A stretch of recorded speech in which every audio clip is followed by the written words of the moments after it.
আসসালামু আলাইকুম সুপ্রিয় শিক্ষার্থী বন্ধুরা, তোমাদের সবাইকে স্বাগত জানাচ্ছি। আমাদের আজকের টপিকস অধ্যায় 5 থেকে অ্যালগরিদম এবং ফ্লোচার্ট। আমরা সি প্রোগ্রামিং শিখব। সি প্রোগ্রামিং শেখার আগে আমি জাকির স্যার তোমাদেরকে ফ্লোচার্ট এবং অ্যালগরিদম শেখাই, কারণ আমি মনে করি যে যদি একজন স্টুডেন্ট খুব ভালো করে ফ্লোচার্ট আয়ত্ত করতে পারে, অ্যালগরিদম আয়ত্ত করতে পারে, তার জন্য সি প্রোগ্রামিং বোঝাটা সহজ হবে। আমরা ফ্লোচার্ট পড়ার আগে ফ্লোচার্টগুলোর যে প্রতীকগুলো রয়েছে সেই প্রতীক সম্পর্কে তোমাদেরকে আগে সাম্যক ধারণা দিয়ে নিই, এরপরে আমরা খুব সহজেই ফ্লোচার্ট পড়তে পারবো। আমরা বোর্ডে চলে যাচ্ছি। প্রথমে তোমাদেরকে শেখাবো ফ্লোচার্টের প্রতীক এবং প্রতীকগুলোর কি কি কাজ সেই সম্পর্কে। আমরা সর্বপ্রথমে যে প্রতীকটা ব্যবহার করি এই বোর্ডে রয়েছে, এটার নাম হচ্ছে টার্মিনাল। আমি একটু এখানেই লিখে দেখাচ্ছি। এই প্রতীকটির নাম বন্ধুরা হচ্ছে টার্মিনাল। একটি প্রোগ্রামে ফ্লোচার্ট যখন শুরু হয় তখন প্রোগ্রামটি শুরু হওয়ার জন্য এবং যখন শেষ হয় তখন আমরা এই প্রতীকটি ব্যবহার করি। প্রতীকটির নাম হচ্ছে টার্মিনাল। এরপরে ইনপুট গ্রহণ এবং আউটপুট প্রদানের জন্য এই প্রতীকটি ব্যবহৃত হয়। এই প্রতীকটির নাম হচ্ছে সামন্তরিক। আমি পাশে নোট আকারে লিখে দিয়েছি। এই প্রতীকের মধ্যে আমরা ইনপুট গ্রহণ করব এবং এই প্রতীকের মধ্যে আমরা আউটপুট প্রদান করব।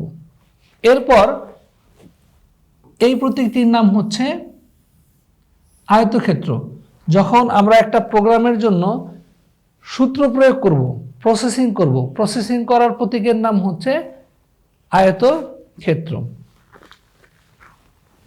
আমরা 4 নম্বরের বোর্ডে যেটা দেখতে পাচ্ছি এই প্রতীকটির নাম হচ্ছে বিভাজিত আয়তক্ষেত্র।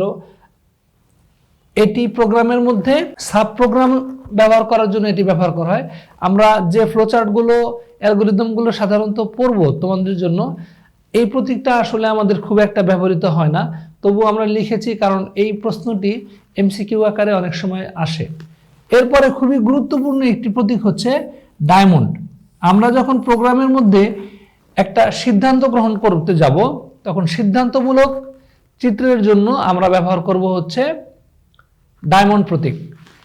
এরপরে রয়েছে হচ্ছে এই গোলবৃত্তের মতো এই প্রতীকটির নাম হচ্ছে বন্ধুরা কানেক্টর। আমরা একাধিক অংশকে যখন সংযুক্ত করতে যাব তখন আমরা এই কানেক্টর ব্যবহার করতে যাব।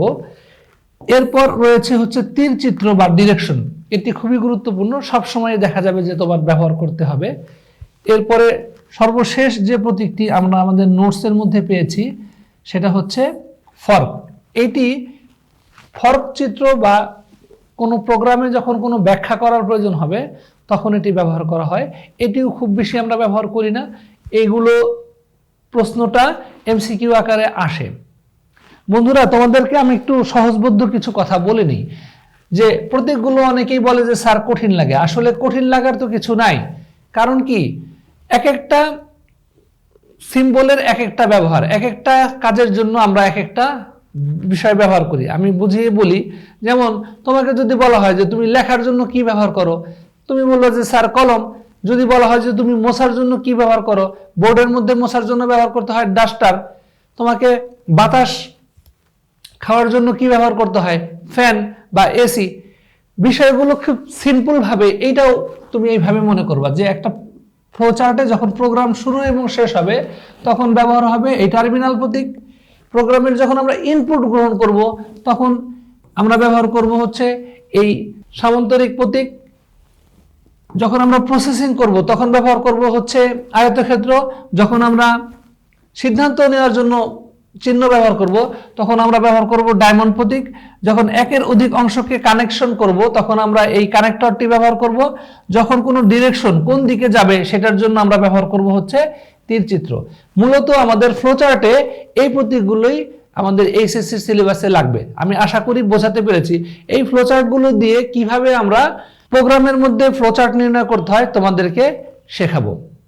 আমি আশা করি তোমাদেরকে বোঝাতে পারলাম।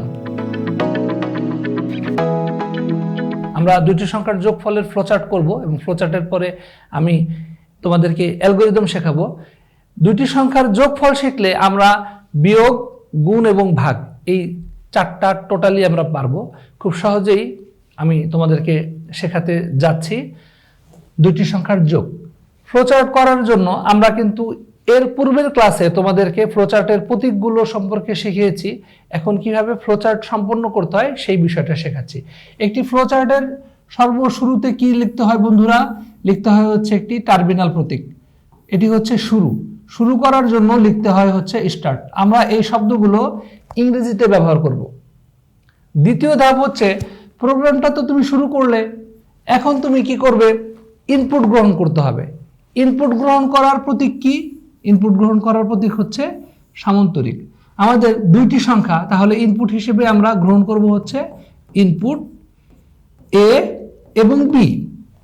তুমি এখানে A B X Y P Q যা খুশি তাই ধরতে পারো, কোনো সমস্যা নেই। এরপর আমাদের যখন ইনপুট আছে তখন আমরা কি করব? আমরা প্রসেসিং করব। অর্থাৎ ইনপুট দুটো নিয়ে আমরা সূত্র প্রয়োগ করব এই আয়তক্ষেত্র প্রতীকের মধ্যে। আমাদের সূত্রটা কি? যোগফল সমান সমান দুইটি মানকে যোগ চিহ্ন দিয়ে যোগ করতে হবে। এ এবং বি কে আমরা যোগ করব। বন্ধুরা, যখন তুমি প্রসেসিং সূত্র প্রয়োগ করবে এরপরে কি পাবে? এরপরে পাবে হচ্ছে ফলাফল। আমরা ইনপুট গ্রহণের জন্য এবং আউটপুট প্রদানের জন্য একই প্রতীক ব্যবহার করি, সেটা হচ্ছে সামান্তরিক। ফলাফল ছাপাও শব্দটি লিখতে হবে প্রিন্ট, যেহেতু যোগফল সাম। এরপরে কি? প্রোগ্রামটি শেষ। শুরুর জন্য যে প্রতীক টার্মিনাল, সেই একই প্রতীক শেষ করার জন্য টার্মিনাল ব্যবহার করতে হয়। আমরা ভেতরে লিখব হচ্ছে এন্ড। এই হচ্ছে আমাদের দুইটি সংখ্যার যোগফলের ফ্লোচার্ট। আমি খুব সহজে এটার অ্যালগরিদম শিখিয়ে দিচ্ছি বন্ধুরা।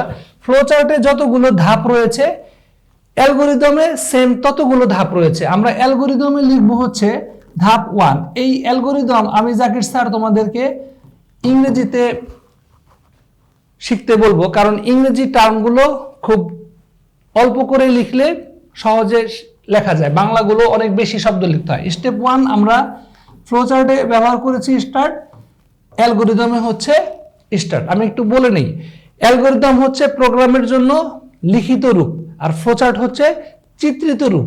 এটাই হচ্ছে ফ্লোচার্ট এবং অ্যালগরিদম। স্টেপ 2তে আমরা কি করেছি? আগে আমরা স্টেপ 2তে করেছি হচ্ছে ইনপুট গ্রহণ। আমরা ইনপুট হিসেবে কি কি নিয়েছি বন্ধুরা? ইনপুট হিসেবে দুইটা মান নিয়েছি, এ এবং বি। এই কথাটি তুমি যদি বাংলায় লিখতে তাহলে লিখতে হতো ইনপুট গ্রহণ করি এ বি। এই শব্দটার চেয়ে ইংরেজিতে সহজ করে লেখা যায়। স্টেপ 2 এর পরে আমরা করব হচ্ছে স্টেপ 3। স্টেপ 3তে আমাদের কি করতে হবে? প্রসেসিং। প্রসেসিং সূত্র প্রয়োগ করব sum is equal to A plus B. Then আমাদের চতুর্থ ধাপ হচ্ছে, আমরা ফল পেয়ে গেলাম স্টেপ 4। স্টেপ 4 এ আমরা পাবো হচ্ছে যোগফল। তার মানে ছাপাও যোগফল প্রিন্ট সাম। এবং লাস্ট ধাপটা কি বন্ধুরা? স্টেপ 5। স্টেপ 5 হচ্ছে এন্ড, অর্থাৎ প্রোগ্রাম শেষ করো। এই হচ্ছে আমাদের অ্যালগরিদম এবং ফ্লোচার্ট। আমি একই সাথে একটু দুইটি বিষয় একটু বলে নেই, যে যোগ বিয়োগ গুণ ভাগ। আমরা যদি যোগ পারি, আমরা শুধু বিয়োগের ক্ষেত্রে এই প্রসেসিং চিত্রের মধ্যে আমরা S is equal to A minus B সূত্র প্রয়োগ করব। আমাদের বিয়োগ ফল হচ্ছে সাবস্ট্রাক্ট। এরপরে যদি গুণফলের চিত্র ফ্লোচার্ট আমরা করি তাহলে multiplication M is equal to A গুণন বি। আমরা সি প্রোগ্রামিং এ যেহেতু গুণ চিহ্ন হিসেবে গুণ চিহ্ন ব্যবহার করি হচ্ছে এই স্টার, এই জন্য এ গুণন বি। এবং ভাগের ক্ষেত্রে আমরা ব্যবহার করতে পারি হচ্ছে D, division. D is equal to A ভাগ বি। ভাগ চিহ্ন এইভাবে সি প্রোগ্রামিং এ ব্যবহার করতে হয়, এই জন্য আমরা ফ্লোচার্টেও এইভাবে ব্যবহার করি। শুধু গুণ ভাগ এবং বিয়োগের ক্ষেত্রে এই প্রসেসিং চিত্রের মধ্যে বন্ধুরা সূত্রটা প্রয়োগ করলেই হবে, বাদ বাকিগুলো হচ্ছে সেম। এই হচ্ছে আমাদের দুইটি সংখ্যার যোগ বিয়োগ গুণ এবং ভাগের ফ্লোচার্ট এবং অ্যালগরিদম। আমি আশা করি তোমরা যদি খাতা কলমে লিখে প্র্যাকটিস করো খুব সহজেই সহজবদ্ধভাবে তোমরা এটা রপ্ত করতে পারবে। আমরা পরবর্তীতে ফ্লোচার্টগুলো শেষ করার পরে তোমাদেরকে সি প্রোগ্রামিং শেখাবো। আগে তোমাদেরকে আমি ফ্লোচার্ট শিখিয়ে নিই, তারপরে আমরা সি প্রোগ্রাম শিখবো। আশা করি তোমাদেরকে বোঝাতে পেরেছি। তোমরা প্র্যাকটিস করলেই খুব সুন্দর করে সহজবদ্ধভাবে ফ্লোচার্ট করতে পারবে। ধন্যবাদ জানাচ্ছি সকলকে। আসসালামু আলাইকুম।